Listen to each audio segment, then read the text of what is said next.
Yo, what's going on, everybody? Welcome back to the official Nerd Talk channel. My name is Tyler, aka Mind of a Nerd, and I am back for another episode of Nerd Talk. I am writing solo tonight. We are on episode 111 of Nerd Talk, and tonight's show is going to be pretty major. It feels like we didn't do Nerd Talk last week, but we did do Nerd Talk last week. But so much has come out. In the past week. So it feels like we haven't done Nerd Talk, but we have.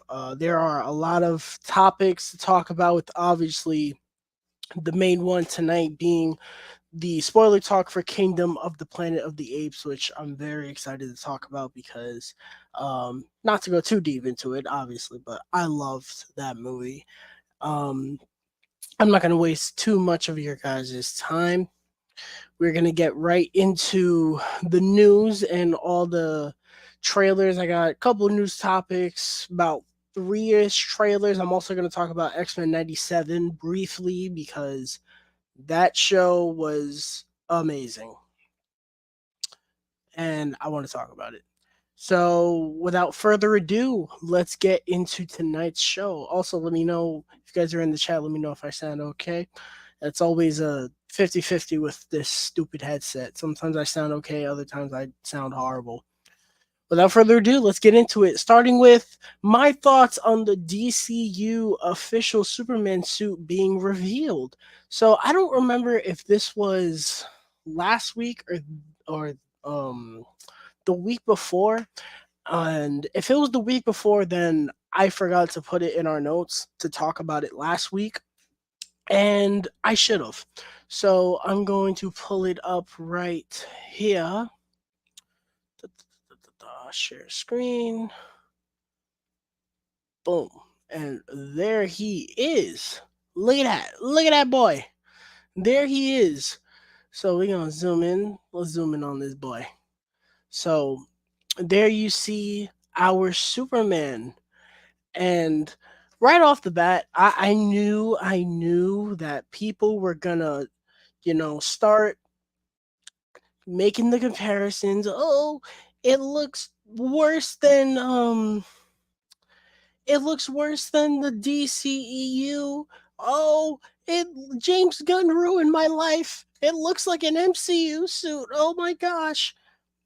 Um, I'm not surprised. Looking at this suit, I love it. I love it.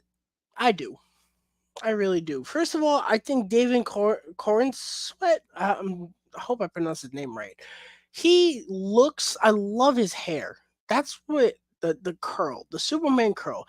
I don't think people understand how important the Superman curl really is, and I think that they them giving it back to him is amazing. It's such a small detail, but I love it. And people have noticed, like, in the back, you see like this pink and green thing going on. I think it has been confirmed that a Green Lantern will be in this movie. So I'm assuming that's what that is.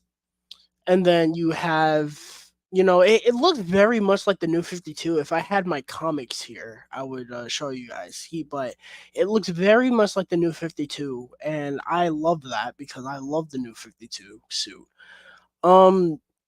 There's not really much to dissect there. People were acting like there's so much to dissect there. People didn't like that. He was putting on his boots. Are you kidding me, bro?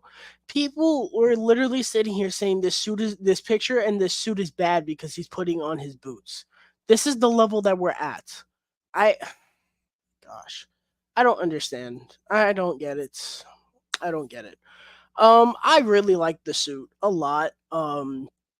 I'm very excited for this movie.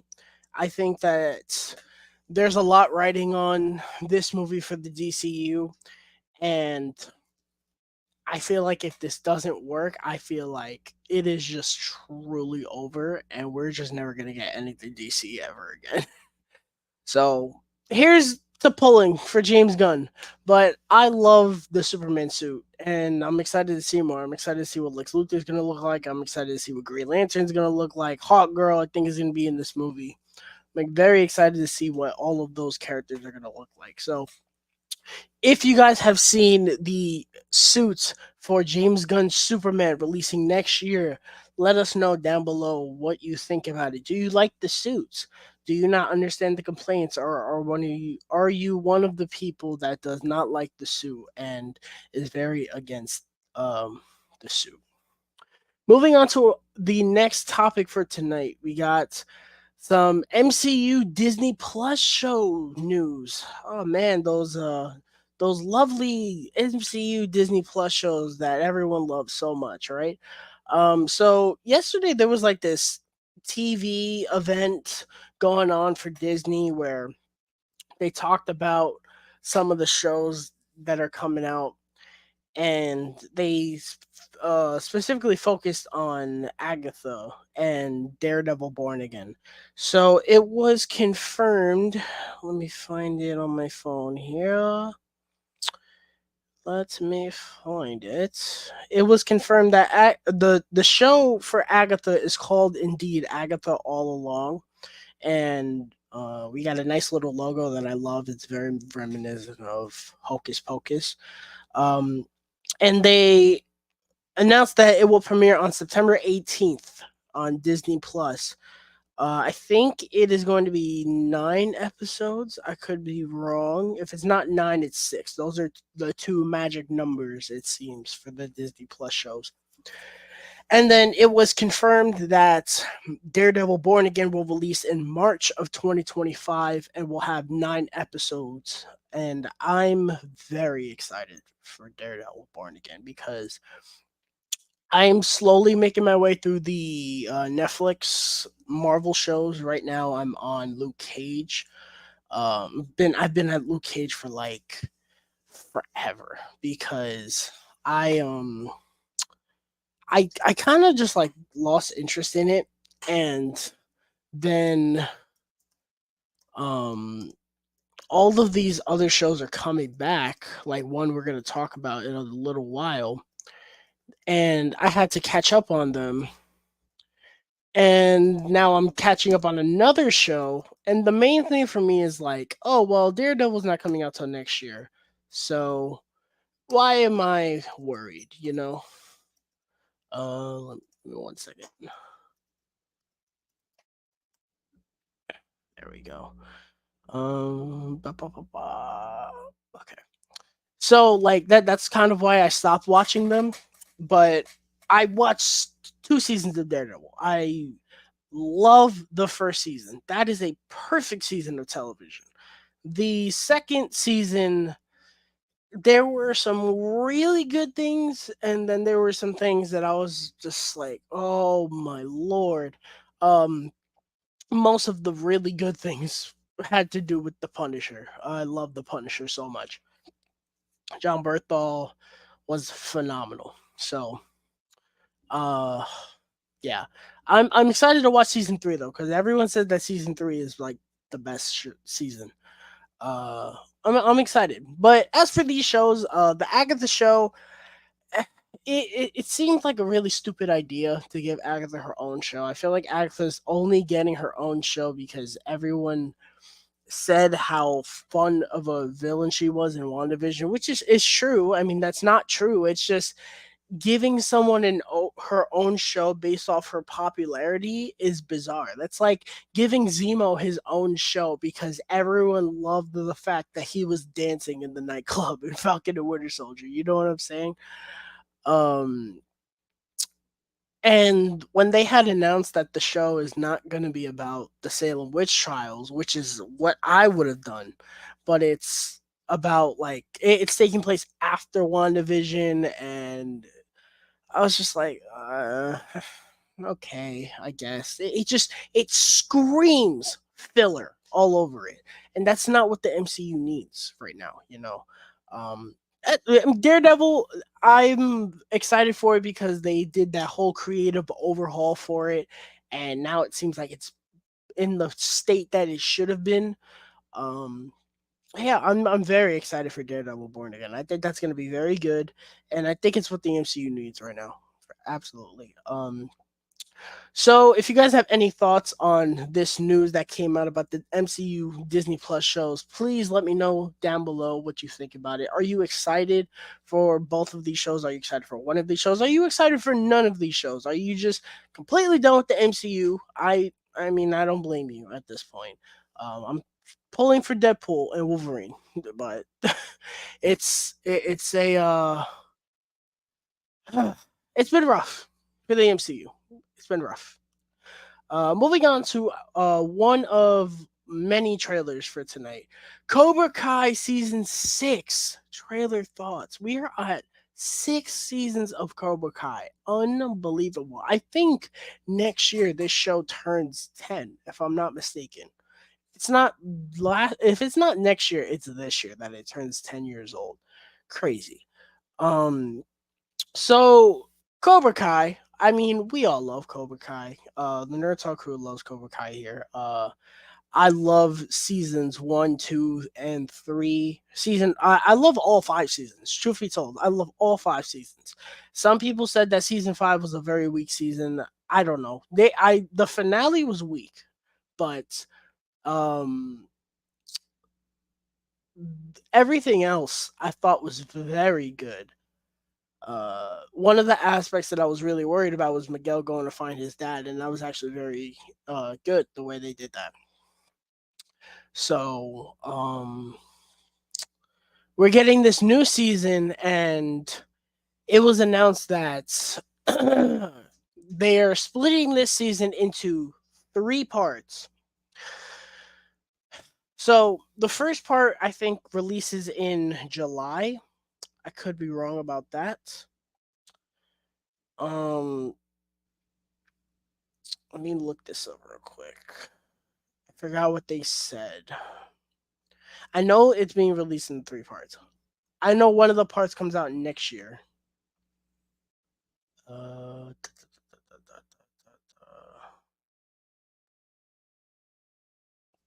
Nah, I can't find it. Let me see. Let's see if I can find it online.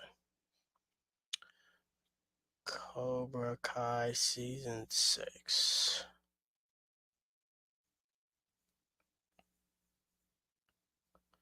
So the season itself is gonna be 15 episodes long, and they're gonna be releasing it in like parts of 5.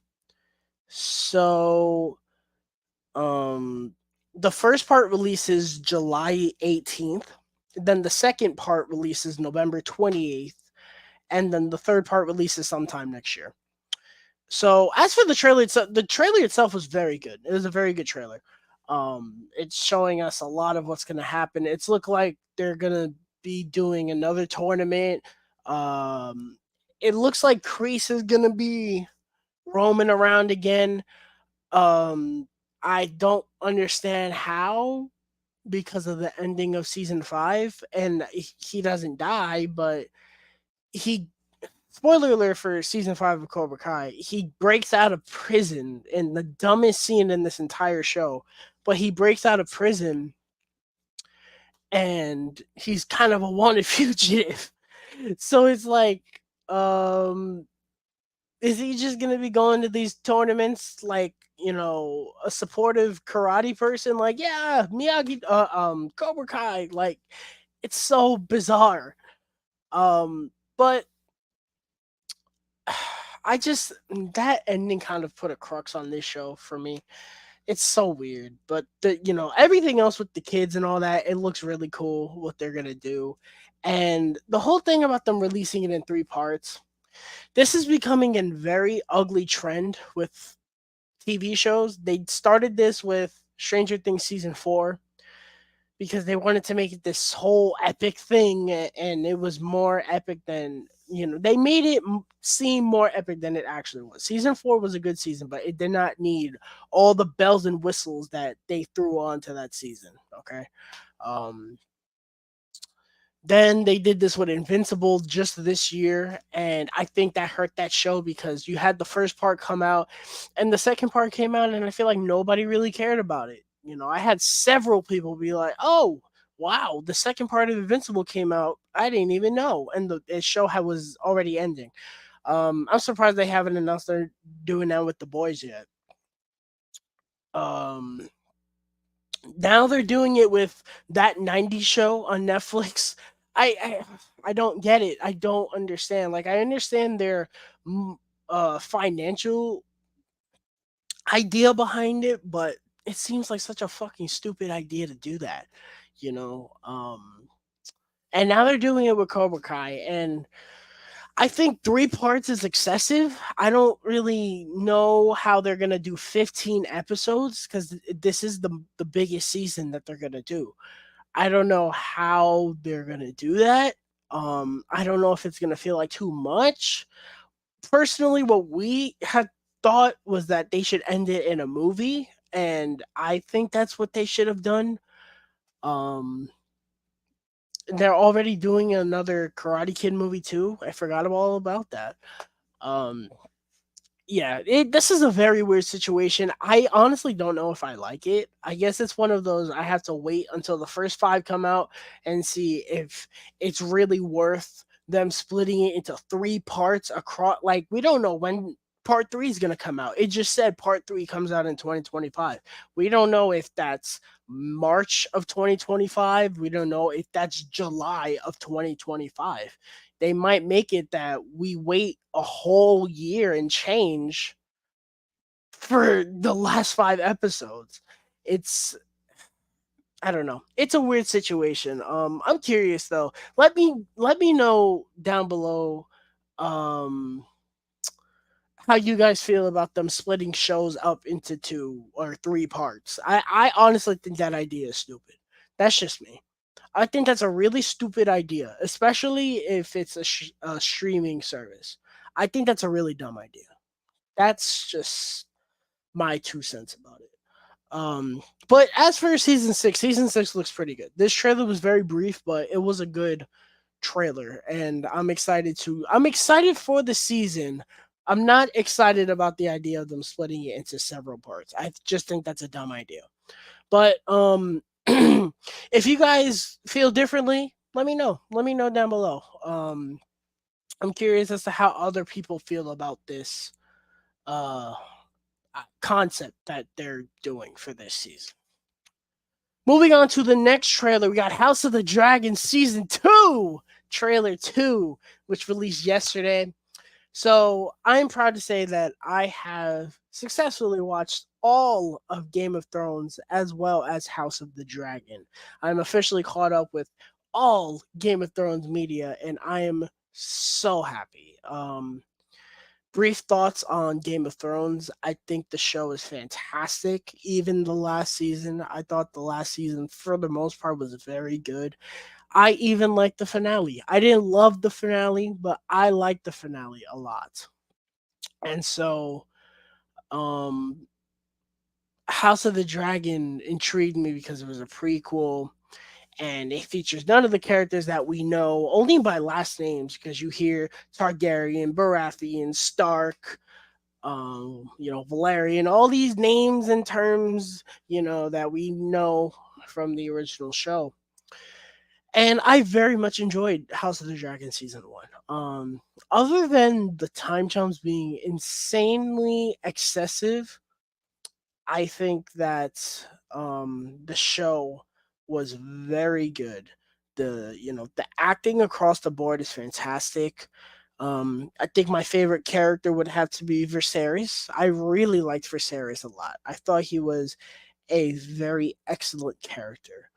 Rhaenyra was also a very good character. Matt Smith, Damon's the goat, man. And the finale of that season was just so gut wrenching. And where it left off, I was like, oh fuck yeah! Like it is gonna be all out war next season. I hope. I hope. I hope that they didn't leave off that cliffhanger for the next season to be like insanely boring. I hope not. Um, but based off this trailer, I don't think that's the case because this looks awesome. It looks so entertaining. It looks like just like I said, all out war. This looks like it's gonna be such a good time, And this is not going to be the last season of House of the Dragon because they greenlit it for season 3. And to be honest, I can see season 3 being the last season because this, where we're at now with the show is that this show, the story is essentially just all out war. Like I said, that's quite literally what it is. You got Team Black and Team Green. Team Black all the way, by the way. Um, and the two sides are just going to war. And so I feel like this season is only going to be 8 episodes. I feel like this season and the next season they could go together telling this story, and you could end this story with 3 solid seasons. Now, who knows? Who knows if we're gonna get more? I just hope that they learned their lesson from season 8 to where they don't rush into the ending. That's all I hope for. I hope that they learned their lesson, they take their time, and they make sure that it's satisfying to most and not just some people. Because that's how I feel about the finale of Game of Thrones. I feel like the finale of Game of Thrones is one of those like it was only a couple of people were gonna like it. I was one of the couple of people that ended up liking it. So I don't know. I hope they learned their lesson, and I'm ready. I'm ready. Ever since I finished season 1 of House of the Dragon, I was like, bro, I'm fucking ready. And this season looks awesome. I'm ready. So if you guys have seen House of the Dragon, the season 2 trailer, let me know down below what you thought about it. Are you caught up with Game of Thrones, House of the Dragon? Also, what's your favorite Game of Thrones season? And throw in House of the Dragon into that. If I were picking through all 9 of those seasons, it'd be season 4 of Game of Thrones. Season 4 of Game of Thrones is one of the best seasons of television I've ever watched in my life. Moving on to the next trailer, we got Dune Prophecy, trailer 1. So, for those who don't know, this is a prequel show set 10,000 years before the birth of Paul Atreides. And I don't know what the story of this show is. I don't. I watched the trailer and that was it. I don't know what story this is telling. Excuse me. I'm kind of just going to go into this show not knowing a whole lot other than what I see in the trailers. Based off this trailer, I think HBO knows for a fact they have their next Game of Thrones. And it's funny enough that I've been saying for a while now that Dune feels a lot like Game of Thrones, especially after I finished the whole show before Dune Part 2. And after watching Dune Part 2, I was like, man, this is so much like Game of Thrones, which is interesting. So, um, watching the trailer for this show, it looked a lot like Game of Thrones. And I'm excited for that. I'm interested to get a show that's in the style of Game of Thrones, but focusing on the Doom world. I think that's a very interesting idea. And the production, the special effects, all of that, they look great. They look fantastic. And you can tell that they put some money into this. Um do I think that a prequel show for Dune is going to work? I don't know because like I know a lot of people are on a Dune high right now and saying anything negative about Dune is like sacrilege. Like, what? Like, how could you say such a thing? It's like, listen, I love Dune as much as the next person. Dune Part 2 is my favorite movie that came out this year. But you got to sometimes ask the question of is it necessary to do things in a franchise? Now, I'm not saying the show looks bad. I think the show looks very good. I'm just saying, is it really necessary to do a Dune? Now, I know they were working on this for a while, I don't know who the showrunners are. I don't know how connected Villeneuve is to the show. Um, but it's just one of those like you're setting it so far before uh Dune Part 1. Or you're saying it so far before Paul is born and all these other people that we love are born. So it's like how much is it really gonna matter? You know what I'm getting at? Um Again, I'm not against the show. I think the show looks pretty cool. The effects and all that are on point. The score from the trailer sounded very good. I doubt Hans Zimmer's doing the score, but um, it looks good. It does look good. I am intrigued for this show, and I'm curious as to where it's going to lead. And I really wonder if this show is successful. Does HBO have their next Game of Thrones on their hands? It's a possibility because this show looks very much like Game of Thrones. But yeah, those are my thoughts on the Dune Prophecy trailer one.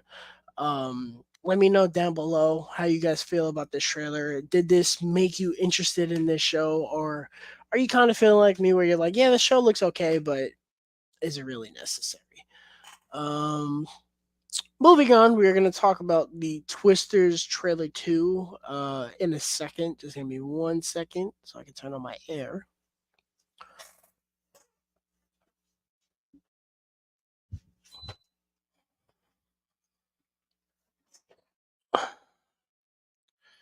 Sorry about that. It gets insanely hot in here, you know. So Twisters. You guys can go back to our Madam Web spoiler talk where we talked about all the Super Bowl trailers that came out, and we talked about Twister, and I was like, it looks kind of dumb. I'm not really feeling this. And you fast forward, what, 3, 4 months now to now. This is one of my most anticipated movies of the summer now. It really is. I'm very excited for this movie. I've seen the trailer so many times, and it just looks like such a fun time. I actually saw the trailer in 4DX, and that was an experience like no other. Me and my little brother watched that trailer in 4DX. We were like, "Yo, we gotta do this in 4DX. We gotta do this in 4DX." Um, so we got this second trailer. I think last week, if I'm not mistaken, maybe it was 2 weeks ago. Um, we got this trailer, and I thought it was an okay trailer. It didn't wow me, you know, but it was one of those like it showed a lot of the same that I've seen to where I was like, yeah, I mean, I'm kind of sold on it. The only thing that they showed in the trailer that really wowed me was the the fire tornado. I was like, yo, that's crazy. But most of the stuff they showed in the trailer was like extended stuff of stuff we've already seen. So it didn't really like impress me that much because I was just like, yeah, I've seen it. I'm ready to watch it. I'm ready to watch the movie. I think the movie looks like a lot of fun. And yeah, I'm gonna be there.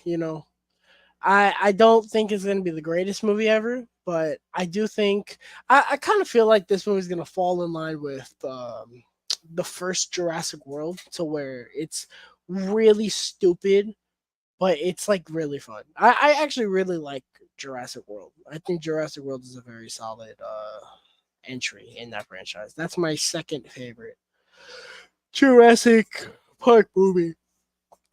But Twisters, people will walk into it, they'll walk out giving it a 1 star, saying, "Oh, their movies like this are ruining cinema. Oh my god, I can't believe that we keep getting movies like this. Make it stop." Whatever, man. You can keep go watching Ari Aster movies and A24 movies and complaining.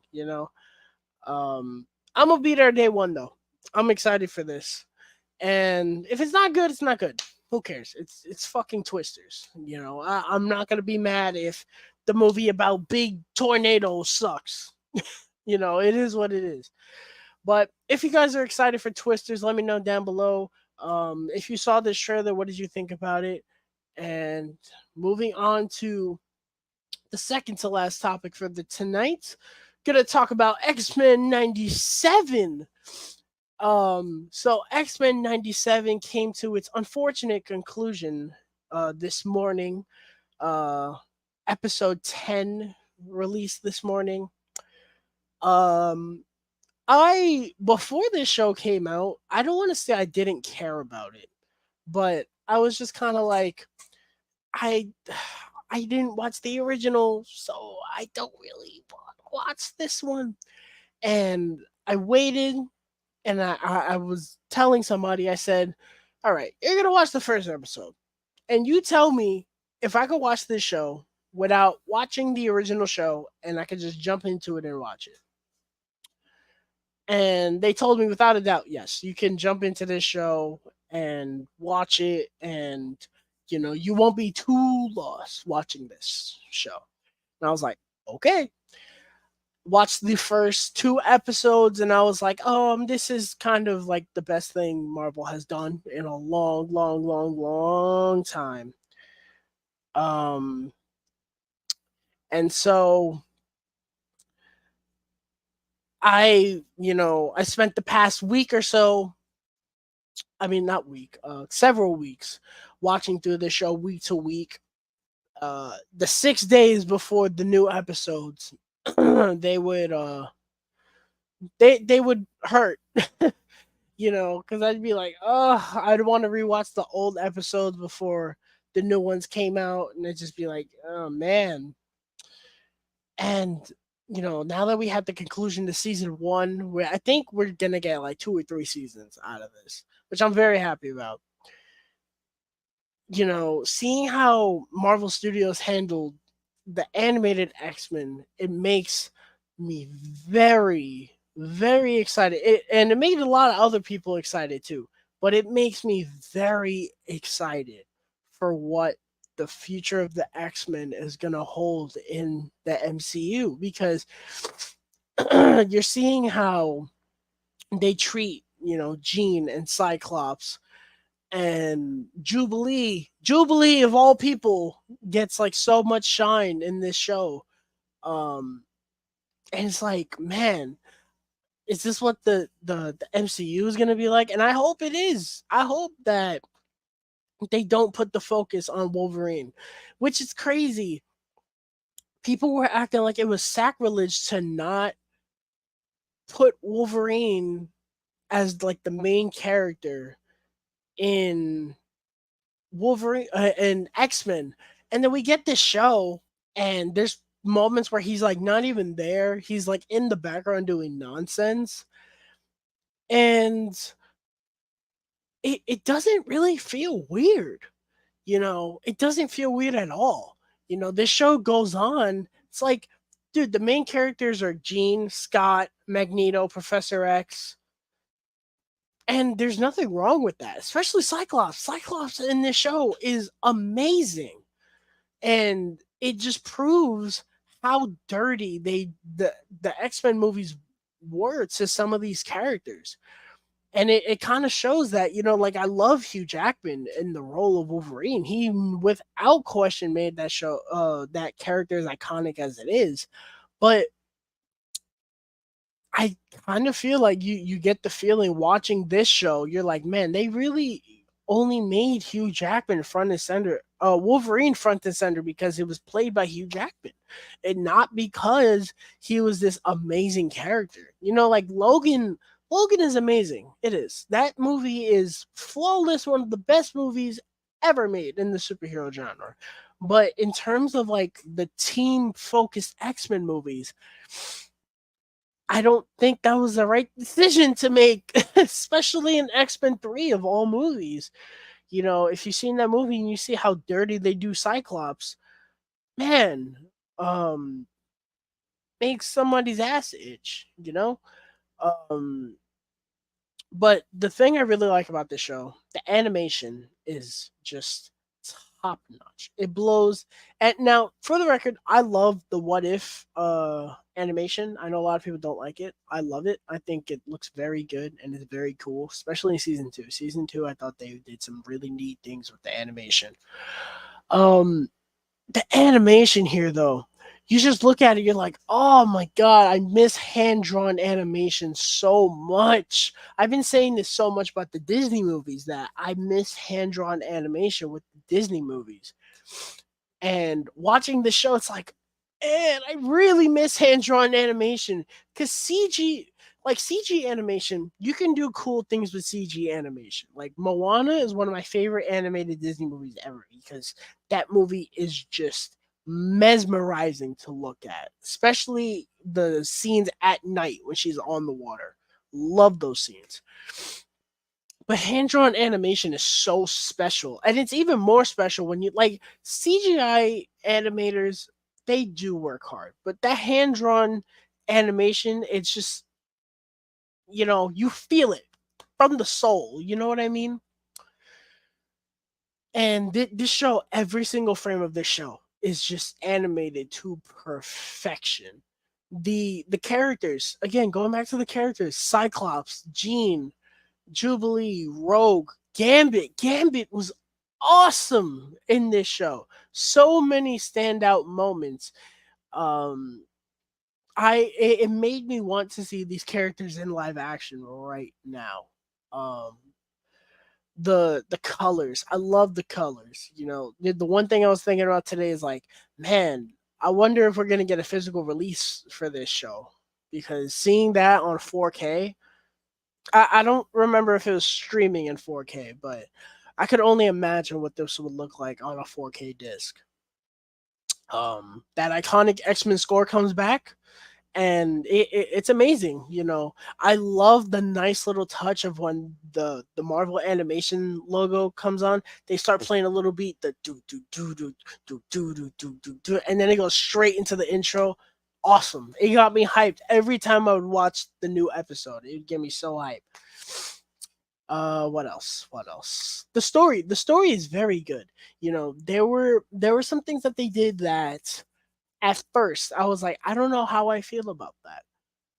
We I don't know if we exactly knew that Magneto was gonna stay good the whole time. And he doesn't necessarily turn bad.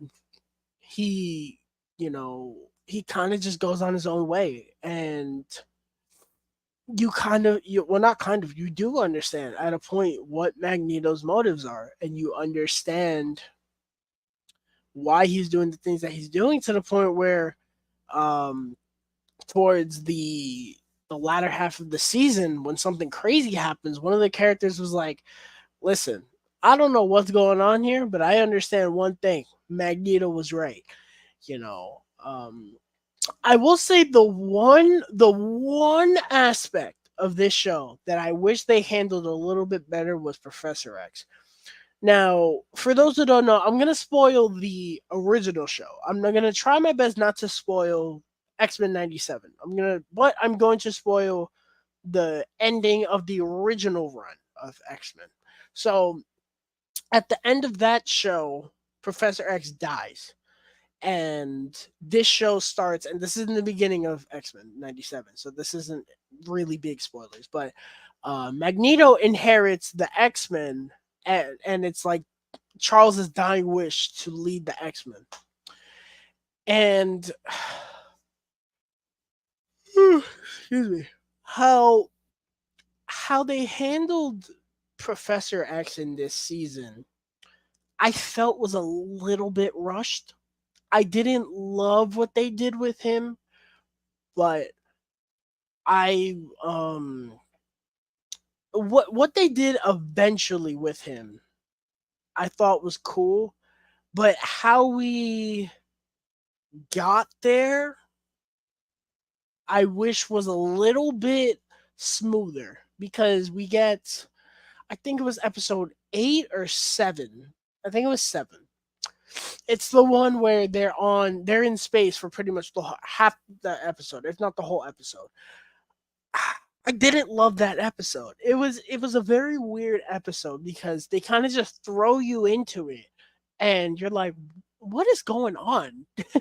And when you finally see why we've been there for the whole episode, you're like, oh, okay, I guess. You know, but the way they what they still really didn't explain how he came back, but it's one of those like you can sit there and nitpick it and your head's gonna explode, or you can kind of just roll with it and you'll be okay because what it leads to is one of those like, yeah, it led to greatness, so are we really gonna complain about it? um but I still want to know how he came back because that shit was kind of stupid. um what else? What else? Risks. I want to talk about risks with this show. This show on the surface was made for kids. This show pushed so many boundaries. It was wild seeing the things that they did in this show. You had blood, you had literal death. Like characters died in this show. And I still don't know if they're going to come back or not. You know, one of them that died, I was shocked, and when they did, the whole season I was like, they're not dead. They can't be dead. Gave him a whole funeral. Nah, they're not dead. They can't be dead. The season's over. They're still not there. I'm like, but there is a theory about one of them that passed away, and I'm like, yeah, maybe.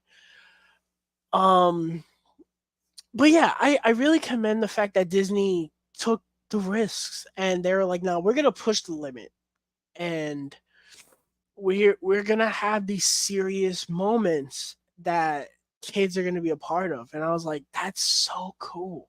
That, because that's what a lot of people praise about the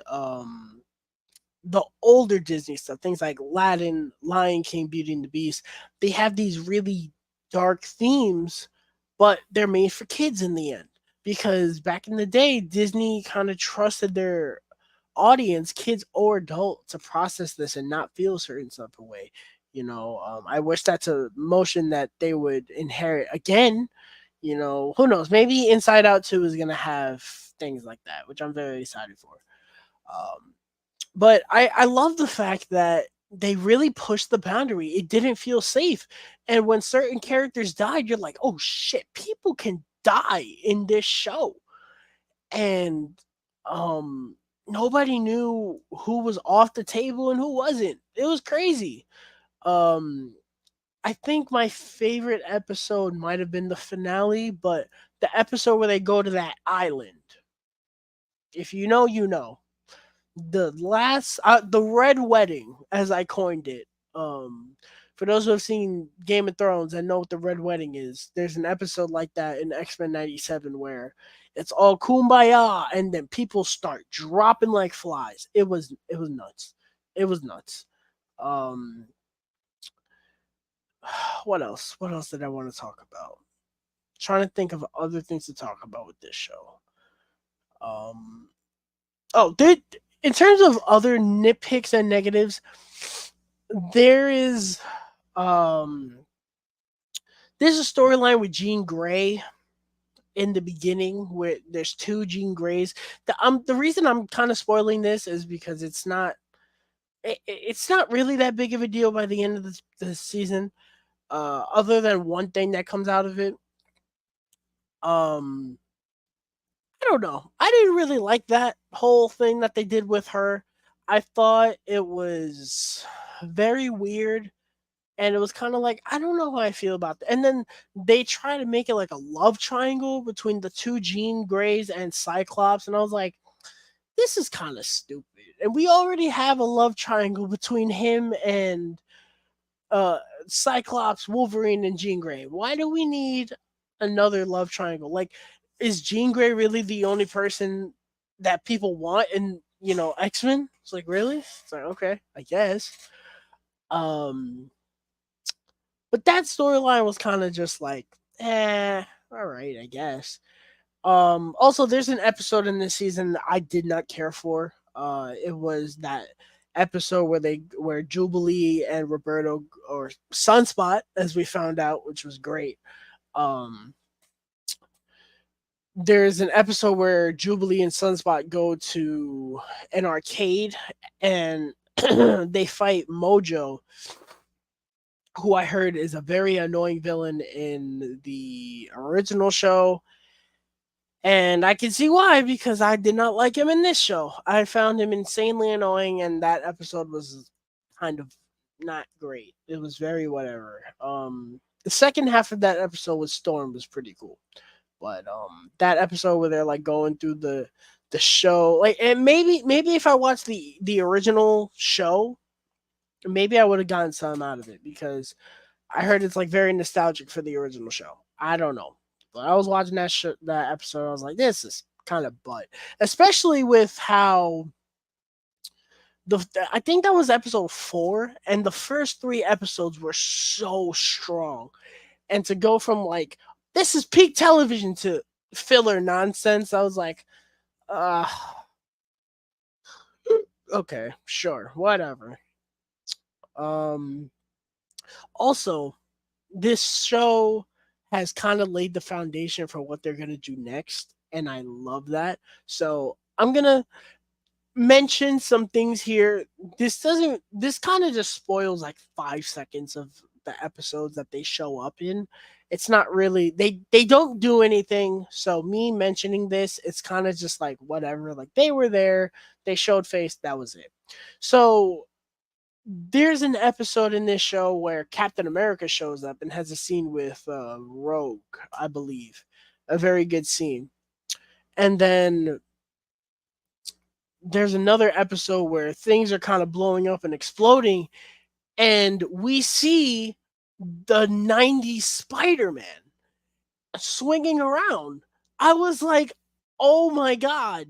That, for those who don't know, the 90s Spider Man to me is one of the best animated shows of all time.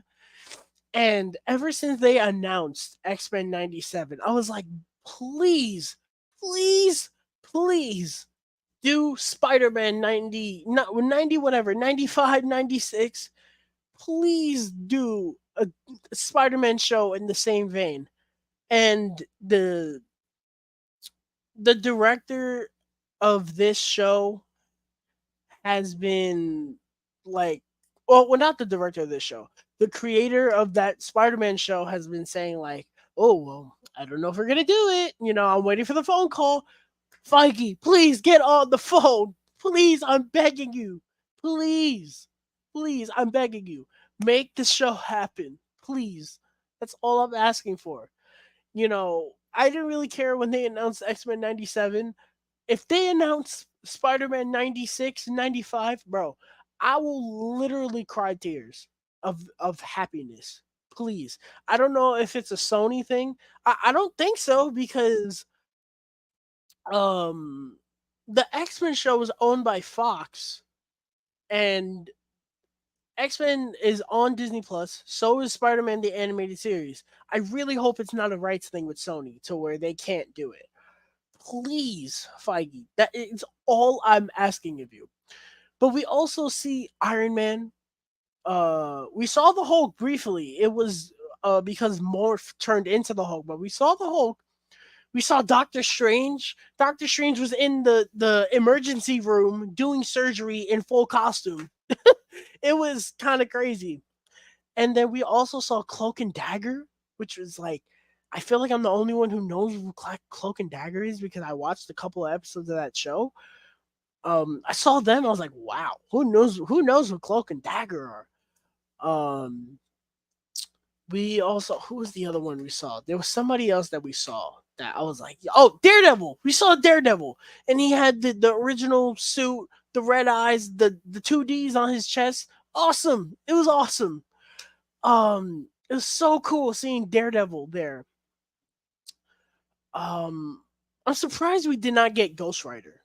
Because Ghost Rider was, I think he was in the '90s Spider-Man show. I could be wrong about that, but the reason I'm bringing this up is because I definitely think they're going to do some other '90s properties uh, within Marvel Studios or Marvel Animation.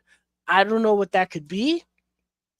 I don't know if we're gonna see the Avengers back in X Men because I know some of them show up in the original X Men show. I don't remember. I know Captain America for sure shows up there. But I don't know. I don't know, especially with the ending of season one of X Men '97. I don't know if any of the Avengers are gonna show up. I just want them to do Spider Man 96, 97, but whatever the show would be called, I want it because that show, just like X Men 97 or X Men, did not have a proper ending. And so I think that we need to get on that. I do. Especially with the popularity of X Men 97. I think you get the same writers, get the same animators, and just do it, please. I'm begging you, bro. Do that show, do it justice. Um, I was gonna talk about the Spider-Man thing. For those who caught it in the X-Men finale, good on you. They kind of spoiled how that show would end, but yeah, X-Men '97. I loved it. I thought it was a blast. The finale I thought was some of the best anything Marvel has put out in so long. Um, and it ended on a massive cliffhanger. It ended with one of the hardest to be continues I've ever felt in my life. It was on the equivalent of Across the Spider Verse. I was like, dang, I loved it though. X Men '97 was fantastic. It was some of the most exciting TV I'd been a part of week to week, and I'm just glad that it was good. You know, this was a big risk for them to do, continuing the original X Men show, and I'm just glad that it was good, man. You know, I'm just glad that it was good. I'm glad that we all got engaged. And for once, this toxic ass community was in harmony, and we were all like, "Man, X Men is so cool. X Men '97 is great." Um, and I'm excited to see where it goes from here. Hold on, let me 1 second.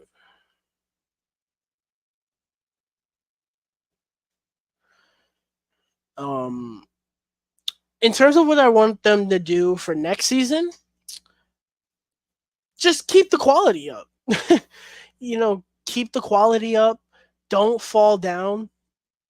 You can only. I feel like they are up, but they can go even better, and I want them to go even better because we get 2, 3 seasons just like this first season. You're probably looking at the greatest Marvel animated show ever, and I wouldn't feel bad for that. In saying that, anyway, you know, I don't know, man. It's fun. It's fun to be alive, and also the thing that the show did that's uh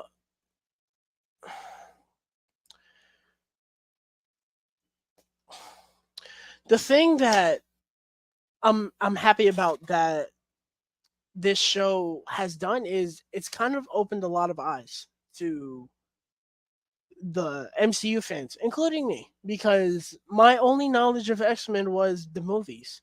I never watched the animated show, and I had kind of felt bad about that, but I was kind of just like, man, whatever. This show has kind of showed people like, no, this is what the X-Men needs to be.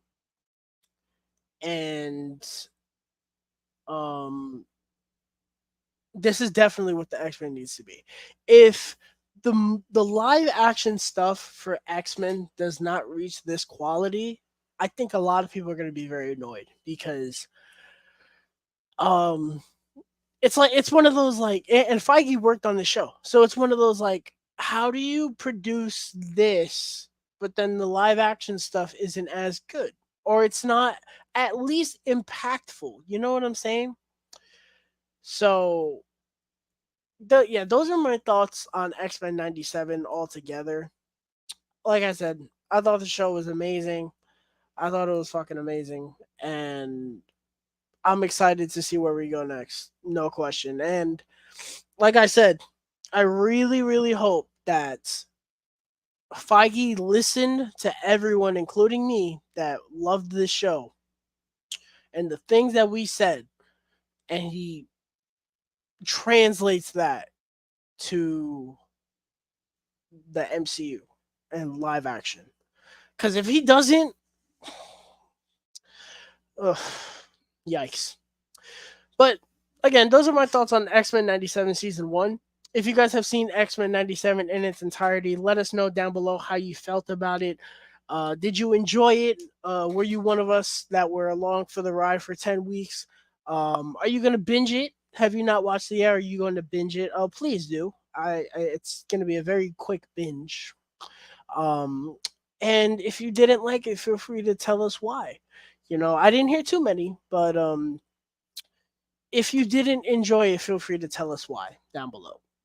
Moving on to the main topic of tonight, we got Kingdom of the Planet of the Apes spoiler talk. This is going to be a spoiler review for Kingdom of the Planet of the Apes. So if you guys have not seen Kingdom of the Planet of the Apes, please exit the venue and return when you have to hear my full spoiler-filled thoughts. And let's get into it.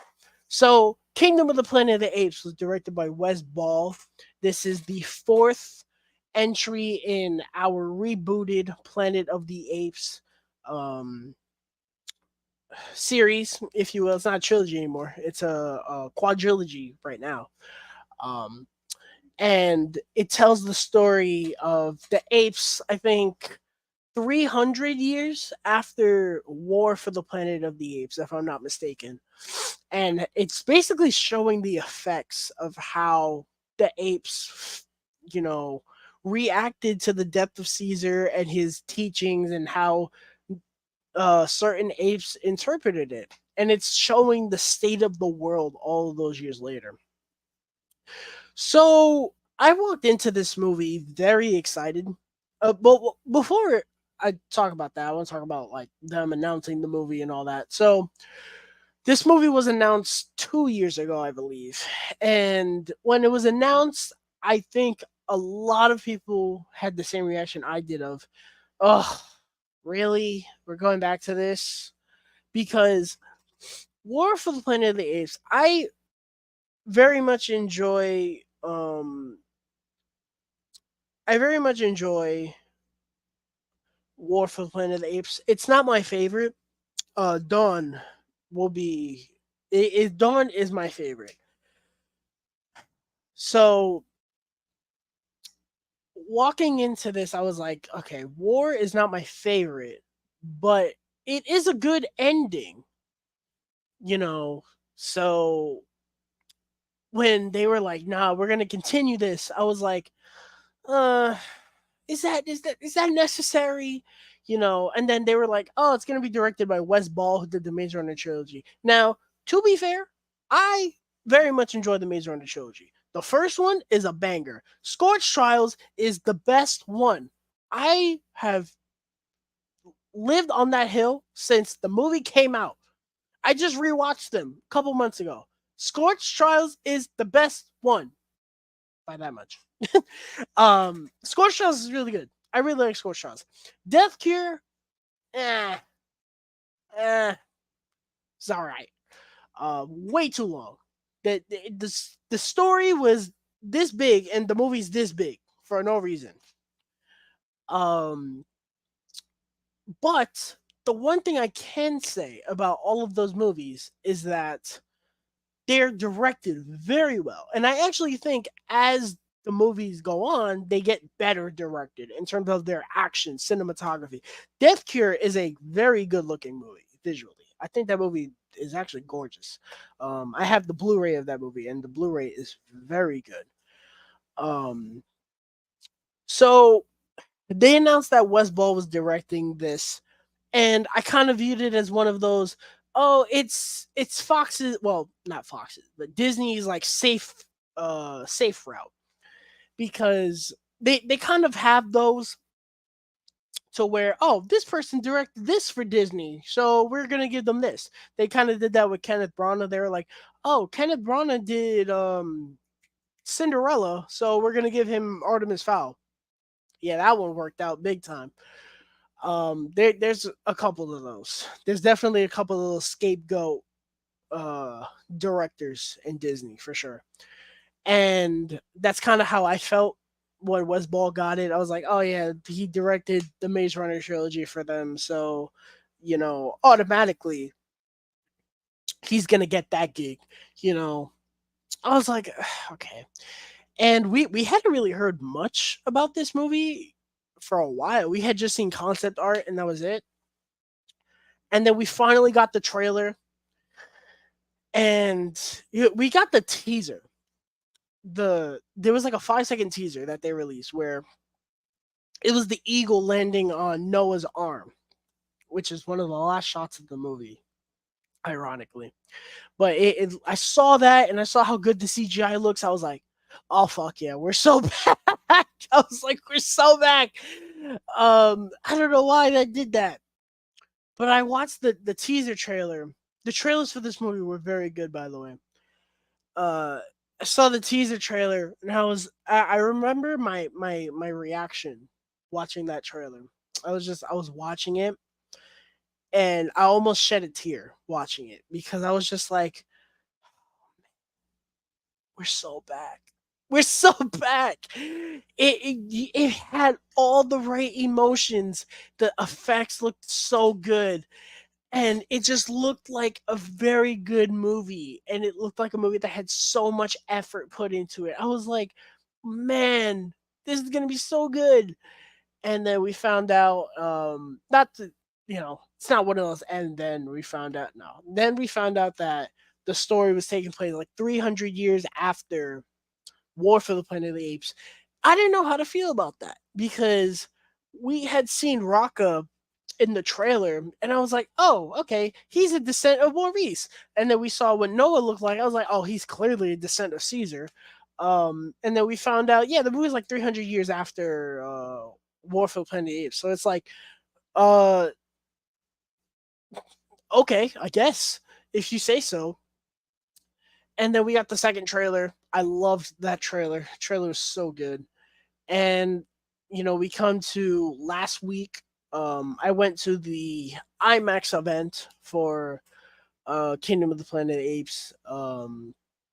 Packed, fully packed. And walking out, and I saw this movie sick also. I'm still kind of sick. You guys can hear it in my voice. I had a horrible allergy attack last week, Wednesday, and I walked into this movie like sick off my ass. I was like, oh, I don't know how I'm gonna do this. And if it wasn't Planet of the Apes, I would have skipped the movie entirely. I would have been like, nope, I'm waiting. But I pulled through, and I saw it, and I walked out of that movie saying, I absolutely loved that movie. I really did.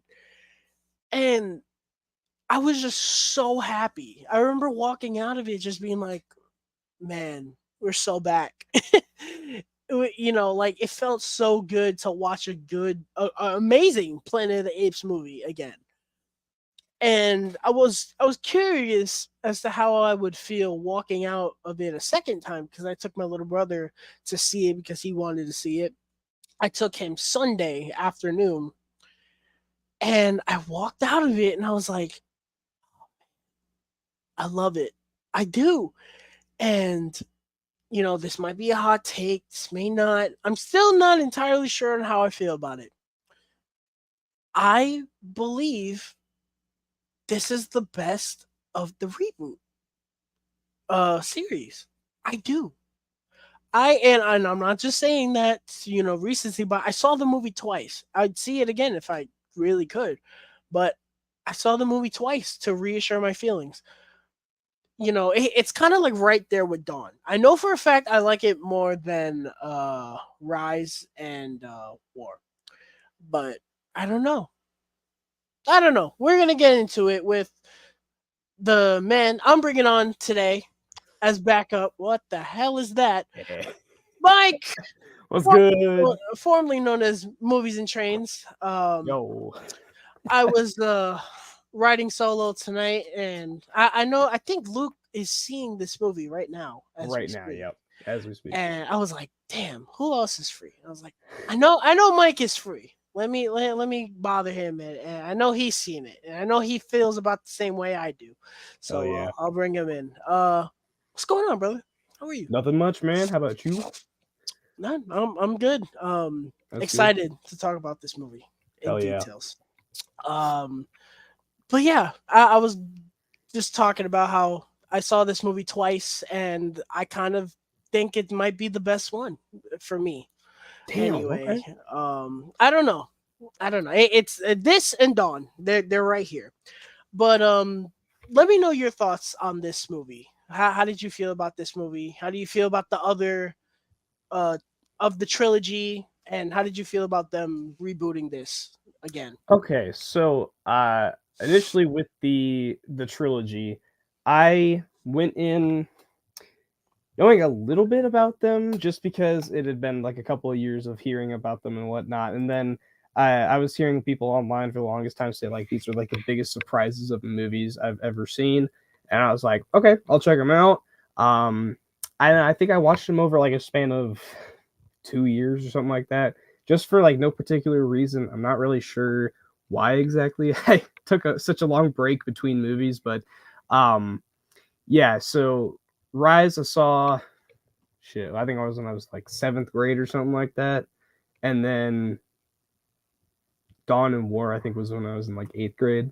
So it was like a big like gap between the two, sort of, or between Rise and then Dawn and War. But yeah, I love all three of them pretty much equally. I think Dawn is just a little bit superior to the other two, but I still absolutely love the others. Rise is probably my most rewatched of the three, just because of like how short the runtime is and whatnot. Um, and then Dawn is just an amazing sequel, and War is a fantastic finale. And then Kingdom was announced, and I mean, I know a lot of people were skeptical, and I was like, I'm optimistic. I think Wes Ball was an interesting pick to continue it because all he'd done so far is the Maze Runner movies, and I really enjoyed the first two. I think the third one isn't great, but um, yeah, um, but yeah, I was looking forward to it. It was like one of my most anticipated movies of the year. I would say up until Maxine had like a full like release date, this was Mhm. probably my most anticipated movie of the year. So yeah, I was stoked for this one. Um, but yeah, I thoroughly enjoyed it. I thought it was a great follow up to the trilogy, and while maybe not as good as the other three, I don't want to say it's my least favorite, but probably is, just like because the first 20 minutes I think are a little shaky, but other than that, I think the movie is fantastic. I just thoroughly enjoyed it. So, yeah. All right. So, we don't normally go beat for beat with spoiler talks, but Hmm. with this movie, I kind of want to, mainly because everything before they get to the kingdom, you can kind of crush it down a little bit, you know. Yeah. So, well, so the beginning of this movie starts, and we get the funeral of Caesar, and right off the bat, I said, "Oh, it's like, yeah, Yeah. already, yeah, you already got me. We in the fields already." Um, Yep. I thought this was just, man, it hit. I Yeah, was it was like, gut wrenching to oh start off man. like that. And I had received the question a lot of, do you need to watch the first three to watch this one? And I was like, you don't have to, but it's leaves a Helps. bigger impact if you do.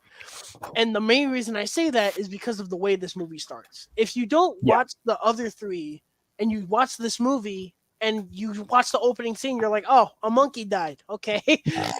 you know, but when Yep. you watch the trilogy, you watch this, you're like, oh, oh man, that was my hero. It was my goat. Mhm. Um, and it's just you're looking at the CGI in this scene, you're like, they took the time and the effort to nail all the CGI on these characters that we're never Mhm. gonna see again for two Exactly. minutes. Yeah. It was unbelievable. It's unbelievable.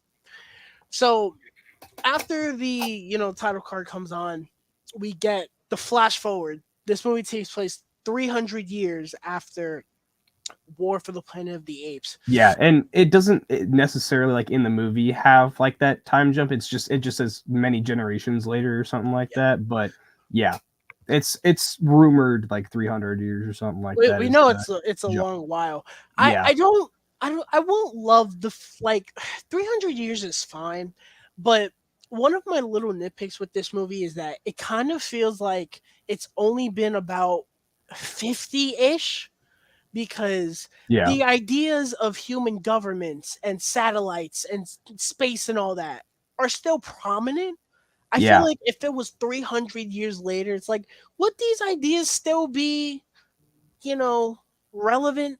I don't Right, but also it makes sense though to me that it's like 300 years in the future because of how, how they established that like these different tribes of apes have kind of like warped their perception of Caesar's teachings. know. So I think it kind of fits that 300 years, but also it kind of also makes sense though, like the satellites and whatnot that you mentioned. So it's like kinda kinda messes up the time jump a little bit, but It like like it didn't bother me, but it was just one of yeah. those like, I feel like by 300 years the idea of radios and all that would be kind of gone. But Yeah, small itty bitty nitpick. and there Um would be a lot less humans, but yeah. yeah, especially with the state of the world. Mhm. So we get introduced to Eagle Clan. Uh excuse me. We get our introduction to Noah and his two friends. I forgot their names, and I don't mean Um, to because I they're think great characters. But God, what one was called Anaya, and then I don't Anaya. remember what the other one Yeah, was. I Yeah. definitely don't remember the other dude.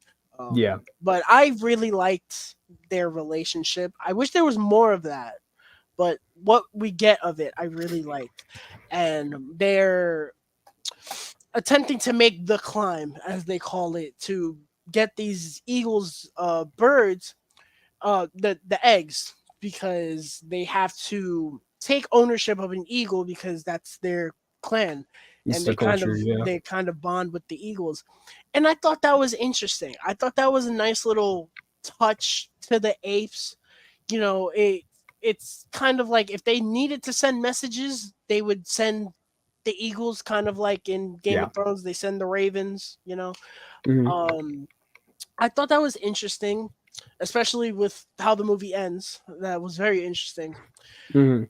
So the first like 20-ish minutes is essentially us getting to know Noah and understand his clan and Eagle Clan. I saw some people say the movie is slow and the pacing is really bad.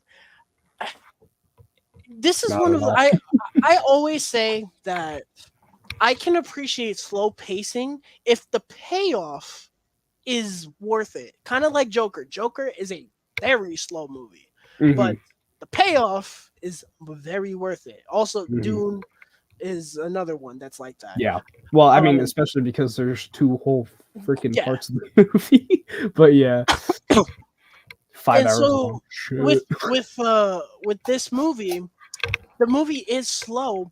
But first of all, on the second watch, the movie did not feel slow. But the the movie is slow, but that is because this is people have to remember this is this is the fourth movie in this series. Yes, And but it also has to show like this whole new world, like how exactly. it basically is showing an entirely new world. This is not only the first movie in a new trilogy, this is technically the first movie all over again because Mhm. we have all new characters. It's not technically an all new setting, but it kind of is because the world is not the same. You can't just throw the audience into this movie and they're like, here's the world. Here's Yeah. what's happening. And I've seen some people say like, "Oh, that's what they do." No, it's not what they do because you get introduced to Noah, you get introduced to Eagle Clan, you get introduced to their ways, and throughout the movie you get to see what the world is like. Flash forwarding to when he goes to find the echoes, you see the buildings, they're just destroyed and covered in moss and all that, very Last of Yeah. Us reminiscent. Um and I liked that. I was just the whole movie, I was just smiling ear to ear, just happy to be in this world and exploring it. I don't know. I didn't mind the slow pacing. Um Agreed the for sure.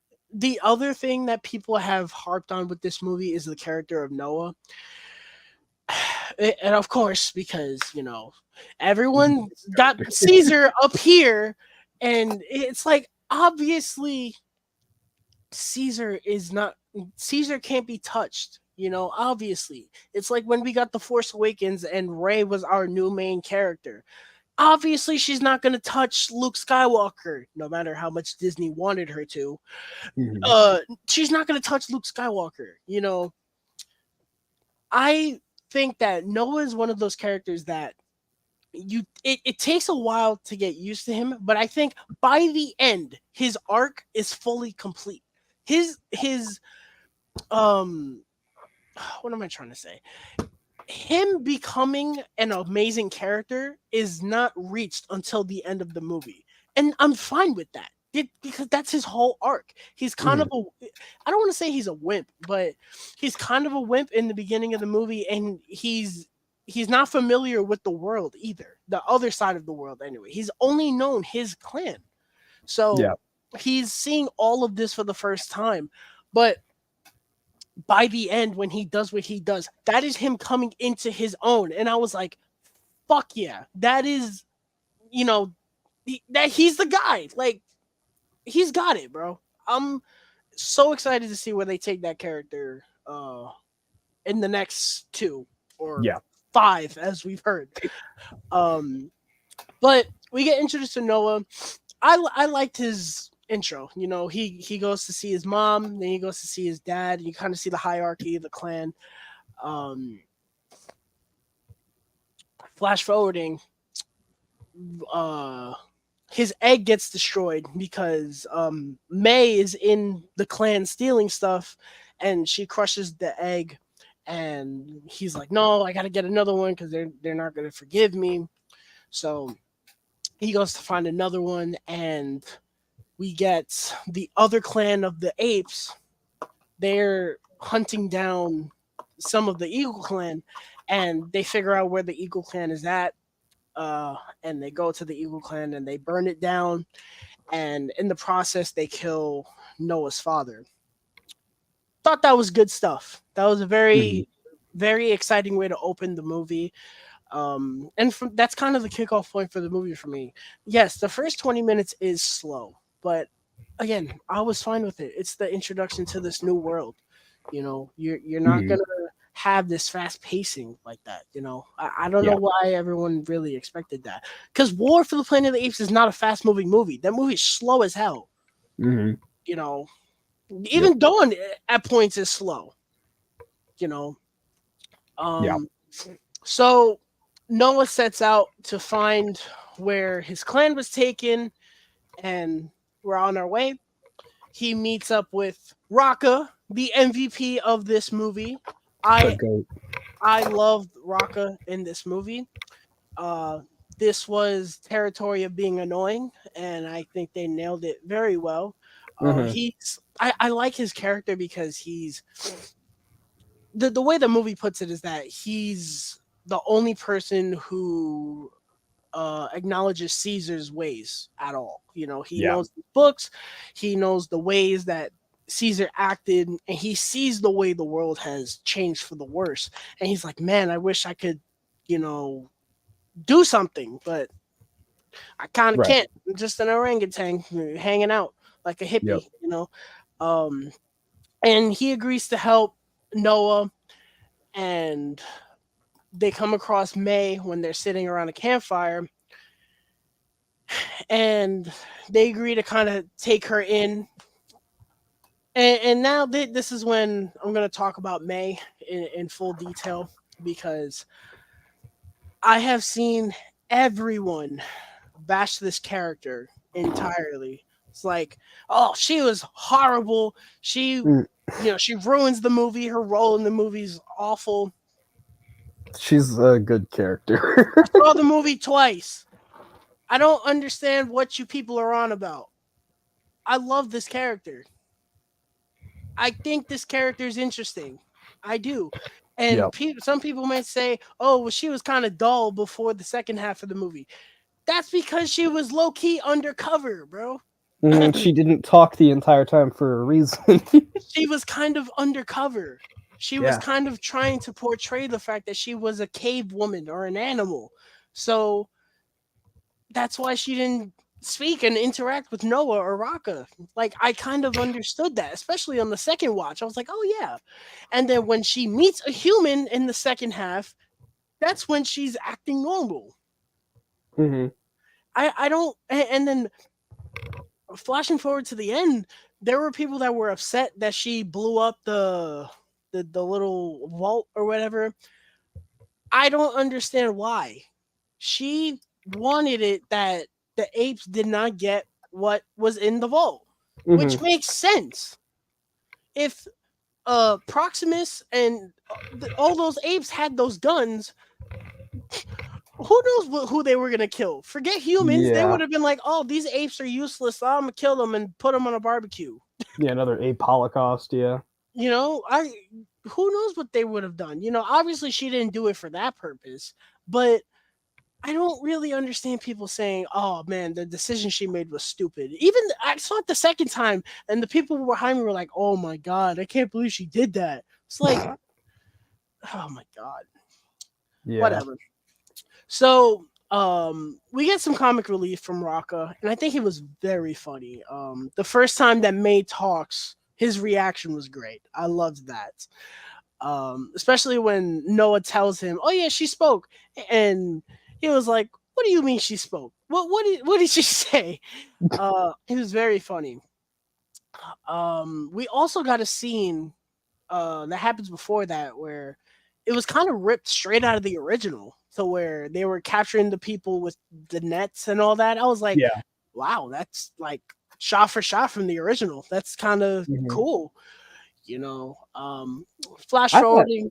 I'm gonna Oh, be honest. Just from that like bit in the trailer where they were trying to catch May with the nets, I honestly thought that they were gonna try and retell the story of the original. But yeah, yeah. that's what I thought too. And to an extent, they kind of did. They kind of are. I feel like that's what they're leading to, Yeah. but you see the hints in there, and I think that's where they're going. But we don't know. With the Mhm. ending of this movie, we don't know. Um, so flash forwarding, we get to uh our characters meeting up with the bad evil apes. I forgot what they're called. They're not called echoes because that's what they call the humans. Forgot Mhm. what their side was called. But we get this action sequence, and Raka sacrifices himself for May and Noah, which I was fully expecting Raka to come back. Yeah. And I still don't think he's dead, but it was very weird. It was one of those death scenes where it's like, oh yeah, he'll be back. And then the movie ended. I was like, where No. was Raka? Yeah. I genuinely wonder if they like when making the movie they intended on killing him, but after this movie, seeing his popularity, they're like, nah, we're gonna retcon that. He's not dead. I Um hope I I I feel like it's the second one, to be honest. Um Yeah. but they get taken to the kingdom where they get thrown inside. May gets separated from everybody else, and Noah finds one of his friends. I forgot her name. You just told me. It wasn't okay. So I know Anaya. the Naya was the dude. I think. Yeah, No, because that was the female one. it was okay. Because I remember he was like referring to himself in like the third person, saying that he would do the climb with the girl and the guy, or the girl and Noah. I Yeah. don't remember what the girl's name was though, because I know it was Anaya was the dude, the other the dude friend, and the girl I don't remember the name.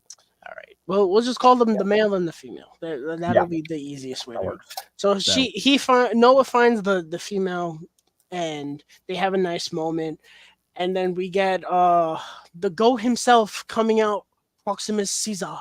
What a wonderful day! what a I wonderful day. I love this. I loved it. It was so awesome. Kevin Durant is having the The time of goat. his life. He was just an Abigail. He was awesome in Abigail, and Hmm. what's interesting is seeing the behind the scenes video. There's a scene where he's doing the ape voice, but it's just him, and seeing his like facial motions while doing the voice. It's like holy shit! Like he fucking gets Yeah, into it, you know. I mean him and Dan Stevens are definitely having one hell of a year this year Absolutely. for sure. Um, but he was great. I loved Proximate Caesar. I wish he was in this movie a little bit more, but Hmm. I thought he was a great villain, And watching the movie a second time, you start to realize like, yeah, he was kind of a dick, but he was kind of right about what he was doing. Yeah, Um I thought he was a great villain. I thought Kevin Durant did such a good job. And again, I haven't touched on it. The CGI in this movie is phenomenal. It really it is. is. I And was a it's little, baffling though the fact that this movie has well $160 million budget, and the Flash was 300 million. So it's just bro. it's baffling. That's not even. What's worse is the creator had like an $80 million budget and looked as good Hmm. as it did. It's Um, bull. the CGI in this movie I thought was fantastic, and I was concerned because I was like, okay, Matt Reeves is one director and Wes Ball's another director. I don't know how the CGI is gonna. It looks on par. Like the Hmm. trailer did not do it justice to me. And to be fair, even though I don't like love the Maze Runner movies, the CGI in those movies do look Yeah, good. So it was kind of a decent leeway into these, but in yeah. this movie. So But yeah. There's not a single frame of this movie where I was like, ew, that looked rough. No, every single shot of this movie looked just yeah. amazing. Um, but we see how Proximus runs this camp or kingdom, if you will, and all of a sudden we get these apes pulling on this door, and I was like, the fuck is happening? Yeah. Because it kind of just came out of nowhere, and this wasn't in the trailers or nothing. I was like, what is? But they kept talking about the vault. I was like, what is behind that door? And May is like, oh yeah, it's like a book that can help humans read again or speak again. I was Yeah. like, the fuck does that mean? Yeah. Um, I didn't know if it was a cure for the disease. I didn't know what. Also, jumping ahead to the end, this is a small nitpick. So when May reaches this headquarters that she goes to, the girl comes out. She's wearing a hazmat suit, but May isn't. I feel like it's something to do with kind of like The Last of Us, where it's like some humans aren't like they're kind of invulnerable to like the sickness or whatnot. That's what I was thinking, that she was immune, and I was like, Yeah. "Oh, gee, if people didn't like her character before, wait till they find out that Yeah. she's immune to the disease." Yeah. Um, Well, I mean, I guess people loved Ellie. yeah, right. Whatever. Uh, Yeah. well, yeah, they Amen. did. Amen. Amen, Jared. Um, I don't know. That was just one of those like, okay, whatever. Um, so then after all that, we get a scene where she finally meets up with another human, and who else would it be But what's his face? William H Macy, bro. Yep. William H Macy was in Planet of the Apes. I was like, what? The And it was dude from weird. Fargo. It was weird because he looked like Mark Hamill at points. He did, yeah. He did not look like William H Macy because he's like what 80 or 90 now, right? He's Yeah. old, And I but was like, like, is that Mark Hamill? I was like, oh no, it's Boogie Nights over here. Um Fargo, man. Have you and seen I Fargo? thought it was no, I haven't Okay, seen Fargo's good. I haven't That seen one's that that yet. one's definitely, yeah. Uh I was like, oh, okay. I guess we have another human. I thought he was good in the movie.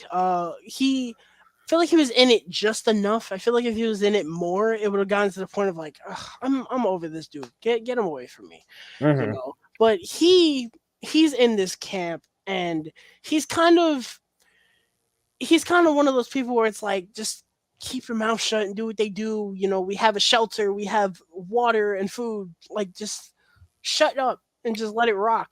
And May is like, bro, we shouldn't have to live like this. Like this is our home before it was theirs, which comes back at the end of this movie, and I loved that. But she says that, and he's like, no, bro, like I'm not gonna fight with them. Just leave it alone. Hmm. And eventually we get a very good dialogue scene between Proximus and Caesar to where Proximus is like, look, between me and you, I don't give a fuck about these humans, bro. They could kiss my ass for all I care. You can't trust them to save anybody's life, and I need you to know that. And I like scenes like that when villains get scenes like that because it kind of made him feel more down to earth rather than this grand, like when he first comes out he feels like a movie villain. He's like, oh, Hmm. dude, giving all these obnoxious speeches and shit. But when he has that scene with Noah, it kind of makes him feel like no, he's an actual character with actual Yeah. emotions, and I really liked that. So Noah eventually goes up to May and tells her, like, bro, you better stop lying because I'm over this by now. And May basically tells her, yeah, there's some resources in there that I need that could help the humans. And Noah helps her. And Noah and his friends, they all band together. I loved the scene where they were outside and his other friend comes and he was like, oh, you can't do the climb without me. Come on, man. I loved that. That hit right here for me. I loved that. Hmm. Like, ah. So they're doing this climb and they get inside and May is like, "Oh, I'll be right back. I'm gonna go get what I gotta get." And they find these books, and I feel like this scene is so fucking deep, and people overlook. I saw one person say, "Man, that scene was crazy." The Hmm. scene where they're looking at the books and they're opening the books. It's like a picture book of somebody at the zoo, Yeah. and they see and they're looking through it and they see apes and animals like doing whatever, and they're just like, oh, that's cool, like that's us on the book. Hmm. Then they flip the page and they see the ape in the cage, Hmm. and you see their emotions change, and I was like, yo, that's pretty good, and they, Hmm. they didn't really say anything. You saw it in their faces. They're like, no, this is how they treated us, maybe we shouldn't be doing this. But then May fine, she pulls this thing out of a machine. I had no idea what it was. I was like, okay, I guess. And Yeah. then she turns around and all those guns are there. And I was like, shit, she want to take all the guns. And when they cut away and they saw it showed her walking, I thought she took all the guns. I didn't think she took one. But Hmm. she's a fucking idiot. I would have taken all of them, or at least most of them. You Yeah. know. Um, Given one to each of the apes too, but yeah. yeah. Also, real quick, I would add there was a callback to one of the original Apes movies. I've only seen the first one, and I believe this was in the first one. There was like like when they're looking through the books, and whatnot. There's the baby doll, and the I think I remember in I think it's the original. They have like one of the humans. They find a baby doll and it talks. So does this one, and they're like, "Man, humans don't talk now. What's up with this thing?" I shit. I don't remember. Yeah, I've kind that was of yeah. I think just that I know. I think my grandpa, because he saw it with me. I think he was talking to me about that. He noted that. I was like, oh, that's pretty neat. I Uh, didn't. It was a callback though. I know that, but the first one is it's all right to me. It's oh, not. I love that first one. It, But it's yeah. iconic, but it's. Mhm. I was kind of just watching, and I'm like, it's of its time. I kind of like the Burton one more, just a little bit, because the Burton one is goofier, and it has the greatest bad ending of all time. Oh my god. I remember the whole thing with the Statue of Liberty and there's a Mhm. fight after it, and that's all I remember about that one. No, But and Mark Wahlberg gives a fucking like the happening level of performance, the but speech. I mean, the statue, the Lincoln Memorial, it's an ape at the end, and the cops come out of the car and they're all apes and they're all wearing hats and they got guns. It's the greatest. It is the greatest bad ending of all time. I'm telling you, Mhm. I love it. It's been a long time since I've seen it, so It's hilarious though. I remember watching it and being like, no, I can't give this a negative score. It's hilarious. mhm. Um, but they're making their way to escape this vault, and I missed the first time when they said, "Oh, it's gonna be light soon." Because the first time I was watching it, they opened the door and it's like bright daylight. I was like, "How long were you in there?" Yeah. Because in the movie, it's like 15 minutes, but I guess it was longer than that for them. Well, I mean, I'm guessing it was right before daylight that they even went in That's there what I because was it had thinking. been because they kind of like montaged over them like preparing to get there. So like I'm sure like a couple hours went by, they were doing that, and then they went in and it was almost daylight. But yeah. So the doors open and you see one of Noah's friends, and everyone's like, "Oh no, he sold them out." But Caesar's just there, Proximus Caesar, and he's like, "Oh man, I knew I could rely on you. You open the door." And they capture all of them. Excuse me. And May is like, "Nah, I'm not having this, bro." She pulls a gun on the big eight that's working with Proximus, shoots him point blank, and Proximus has the most genuine reaction to this ever. He was like, "All right, fuck it, you can go. Just let me know if there's any more of those in there."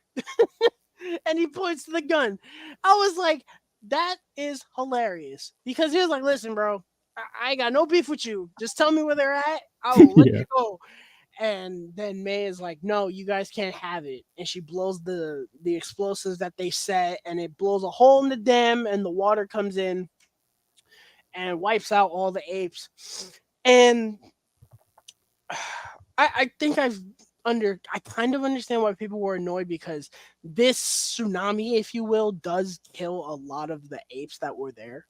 But at the same time, it's like they're a bunch of nobodies, bro. Like I don't care. Mhm. Like Eagle Clan is cool, so that's all that matters to me.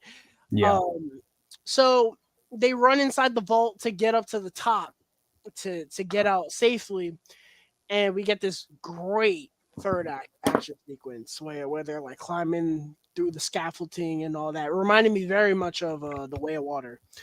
Um, and the big ape comes back, and he's going after Noah, and we get a nice little fun chase sequence. And eventually Noah gets the one up on him, and he can't get through the hole, and he eventually drowns. And he gets to the top, and Proximus ambushes him, and he beats the crap out of him entirely. Mhm.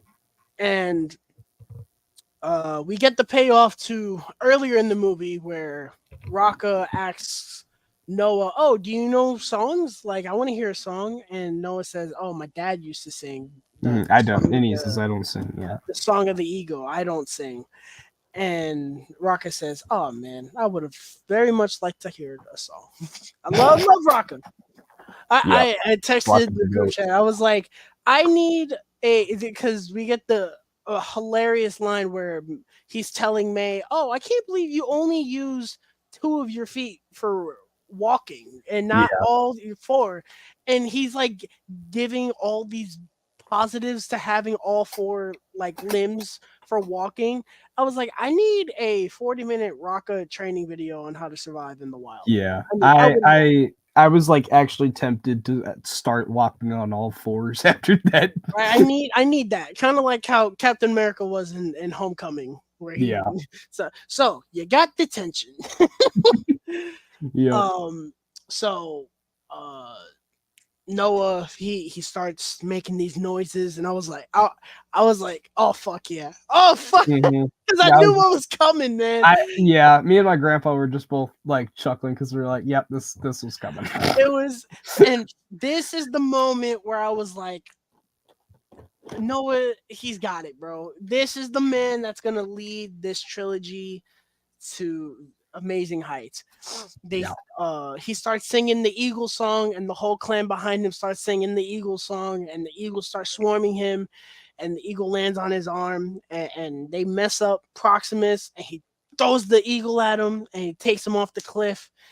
Oh, it's awesome. Hmm. It Yep. was awesome.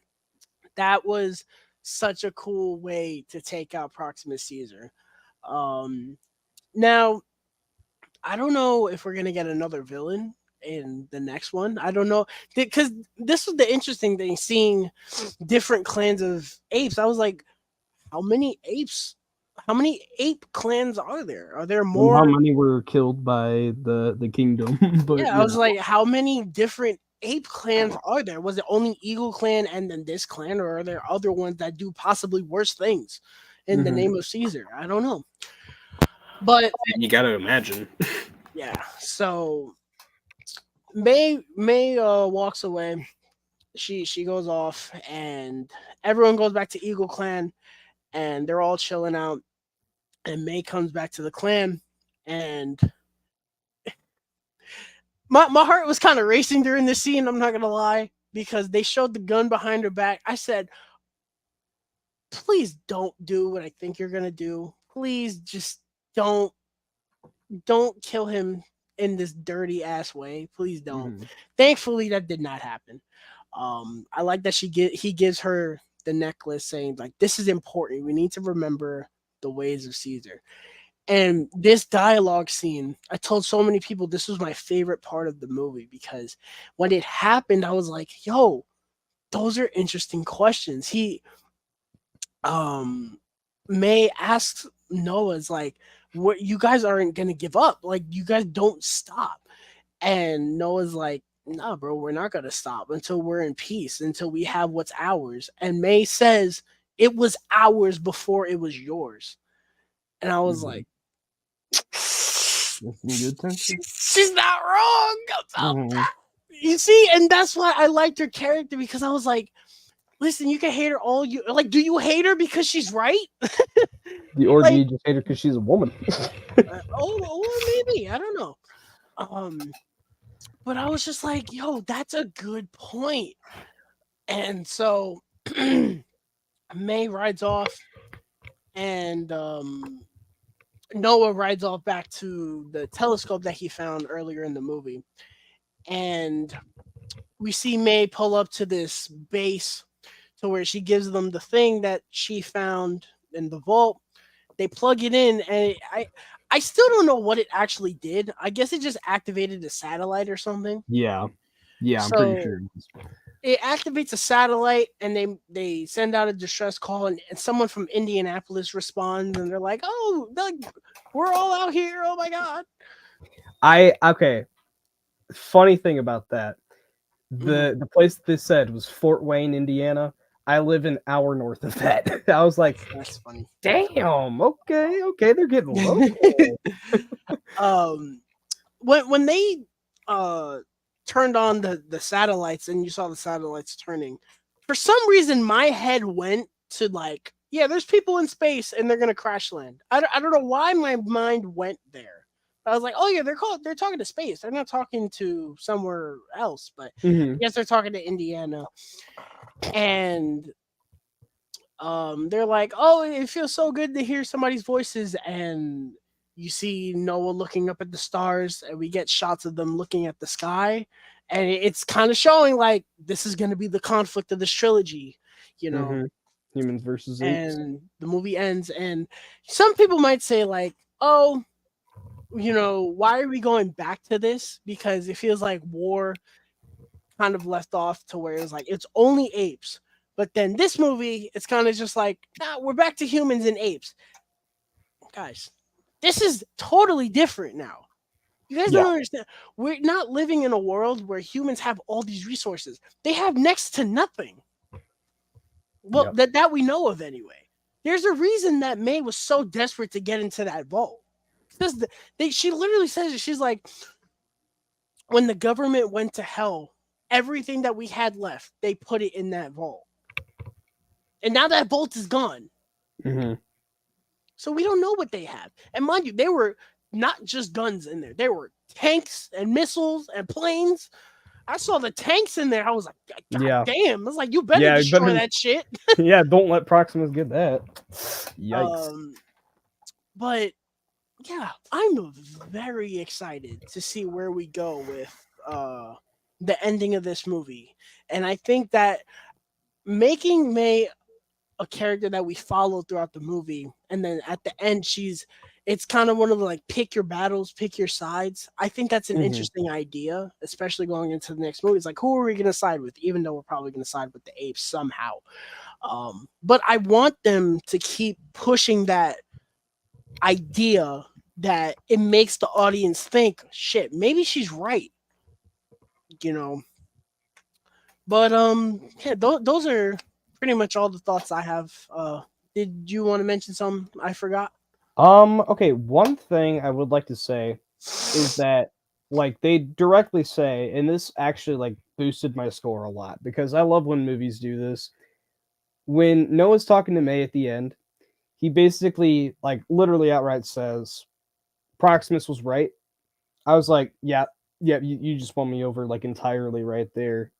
Movies that say like that have the main character change positions because of what the villain has done to them, like through the course of the movie.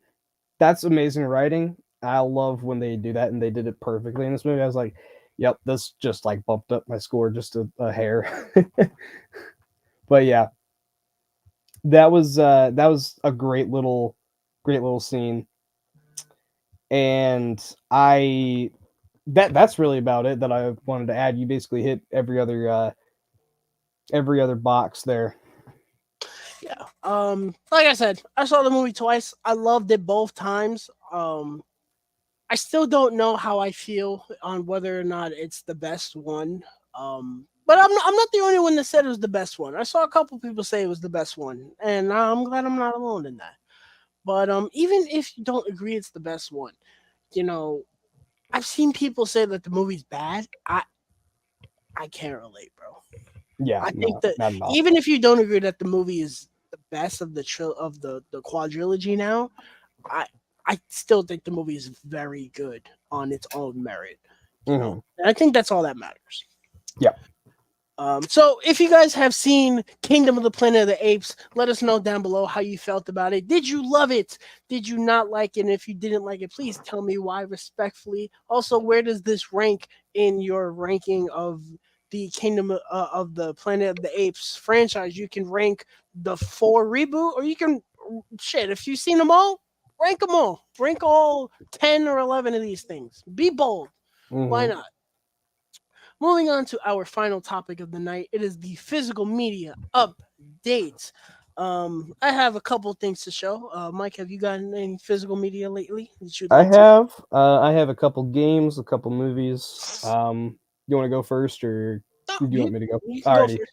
So I have been feeling quite nostalgic lately, so I've been busting out the PS3, running some games on there. This was a Mhm. $10 deal for the bundle of the first three Uncharted games. Nice, So nice. I haven't played a single one. Uh, What? yeah, I haven't played a single one. I've seen the movie. Ah, Not a fan of the movie, but the games are better. yeah, that's what I've heard. Uncharted Uh, 2 is a great game. yeah, I actually do own. I don't have a PS4 or a PS5, but I do own Uncharted 4 on PS4, so Oh, you I gotta need to get on. upgrade. Uncharted 4 is that's peak video gaming, bro. Yeah, It's I've Actually, okay. I've played a tiny bit of Uncharted 4. I think it was the opening level and Hmm. like the first like um flashback bit, but that's like the only bit of the game that I've played. Anyways, for movies, I only have four things here that I've gotten Hmm. recently. Blu-rays, When Evil Lurks. This movie scared the shit out of me. I heard that was good. It's very, very good. I loved it. Dream Scenario from Hmm. A24. Nick Cage, great movie. This one I got for free off of the Disney Movie Club Atlantis two movie Ooh, came collection. with a slip. Yes, sir. It did. Nice. And so it's been a long time since I've seen either of these movies. I am not too fond of the sequel, but the first one is a childhood classic. That and Treasure Planet are like two of my favorite animated movies from that era. Treasure Planet is very good.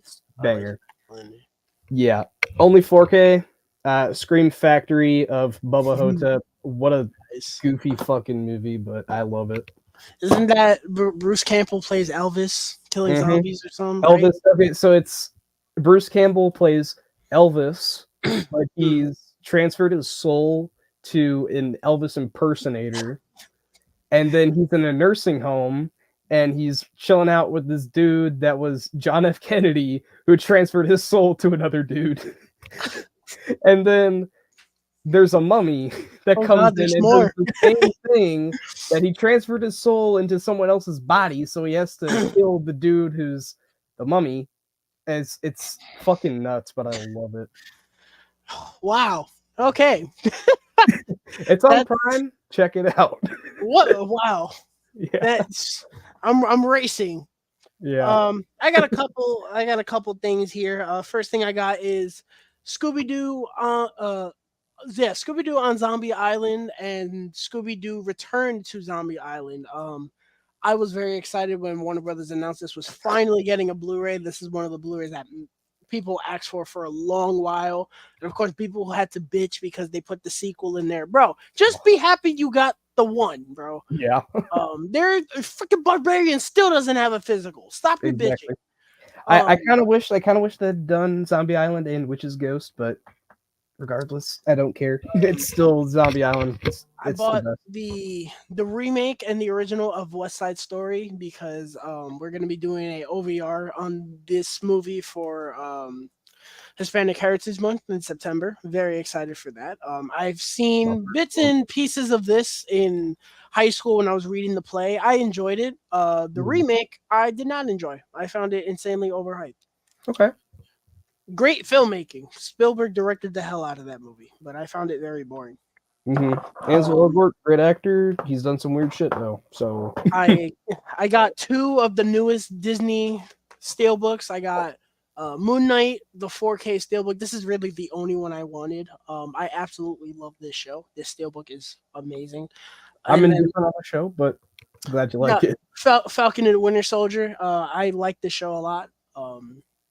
Yeah, two steelbooks, Disney Okay. steelbooks. So I've heard from a friend of mine who has those steel books. Are they plastic or are they actually metal? Because um he said that they're plastic for some reason. I don't know if they are or not. They're definitely steel. I don't Okay. know. That's weird. I don't know why he said it was metal, but or why he said it wasn't metal. Definitely looks like steel to me. Yeah, I don't know. I don't know. He just said, my Loki steelbook and my Moon Knight steelbook are actually plastic, not steel. And I was like, that's weird. I But don't know. I don't uh, know how you would tell if that's accurate or not. I've yeah, I don't. never heard that. I think it might just be like the glossy finish on them throws them off or something like that. I have no clue, but And the final piece of physical media that I got, the biggest release of the year, of the week, Dune Part 2. Yes, sir. I got the 4K steelbook that I paid nearly $50 for. I pre-ordered it uh, as soon as it came out. This was an absolute must. I love it. I love the orange. I love it. And of course, I got the slip cover to match the slip cover for the first movie. I did not get a steelbook for the first movie because it sold out. You bastards. They Um, have like 4 steelbooks for that first one. I'm surprised you haven't gotten it. yeah. Well, because I didn't get the first one that came out because it sold out instantly. They put Mhm. it back, and I saw it, and I didn't grab it like an idiot. Then they released that glow in the dark one, which I thought was garbage. I didn't like that. Yeah. Then they put one out on Tuesday, but it sold out on Walmart, so can't Mhm. grab that. But yeah, Dune Part Two, cinema at its finest. I need to buy it. Easily, easily the best movie of the year so far. And there's only one other movie this year that I think will touch it, and it comes out next week. And I'm fucking excited Mhm. for it. What, Strangers? It's Furiosa, by the way. Oh, Furiosa. Okay, I thought you. Oh, I'm thinking this week. What the hell? Okay, yeah, Furiosa. Yeah. Yep. But that is going to do it for this episode of Nerd Talk. I had a blast, even though I was talking to myself for most of it. I still had a blast. My bad, bro. No, it's not your fault. But I had a good time the night talking about a lot of stuff, especially X-Men '97. I did a whole deep dive on X-Men '97. X-Men Good 97. stuff. Oh man, so Mike, good. let the people know where they can find you, sir. You guys can find me on YouTube, Mike's Reviews and Analysis, Letterboxd, Instagram, Threads, Twitter, um, music board, serialized. That's about it, I believe. Unless I'm missing something else. I don't think I am, but yeah. Oh, TikTok. TikTok. You can find me on TikTok. As for me, you guys know where to find me. Mind Nerd on Instagram, YouTube. I was gonna make a little post, but I didn't want to jinx myself. After I'm done with finals this next upcoming week, I'm gonna be back on Instagram pumping stuff out. The Sweet. first thing I want to do is X-Men '97. That's one of the first things I want to do. But I'm definitely gonna be back because Furiosa comes out next week. It's my most anticipated movie of the year. I'm fucking hyped. So I'm gonna be back doing reviews. I might put one out for the strangers. I'm seeing that tomorrow night. We'll see. Maybe I'll put one out for the strangers. I don't know. In terms of nerd talk stuff, though, please subscribe to the channel if you haven't already. Turn on the bell for all future notifications for Nerd Talk live streams and videos. If you have not already, go check out our OVR for Planet of the Apes, where we talked about the original Planet of the Apes as well as the Tim Burton Planet of the Apes. Later this month, towards the end of the month, we will be dropping a originals versus remakes for RoboCop. I'm very excited about that one. I had a lot of fun doing RoboCop. Follow our Instagram. The link is down below. We are posting posts every single day. Follow that. I missed the landmark, but we passed 200 followers on that channel, that page, which is fucking awesome. Thank you guys so much. That's dope. Appreciate you guys. But yeah, leave a like on this video and please subscribe. Both things are free and they help.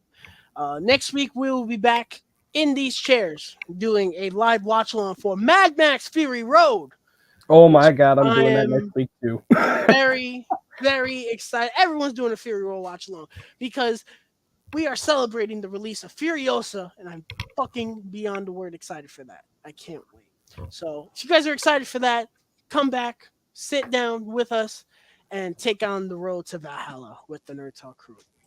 Once again, Might have been Nerd from Nerd Talk.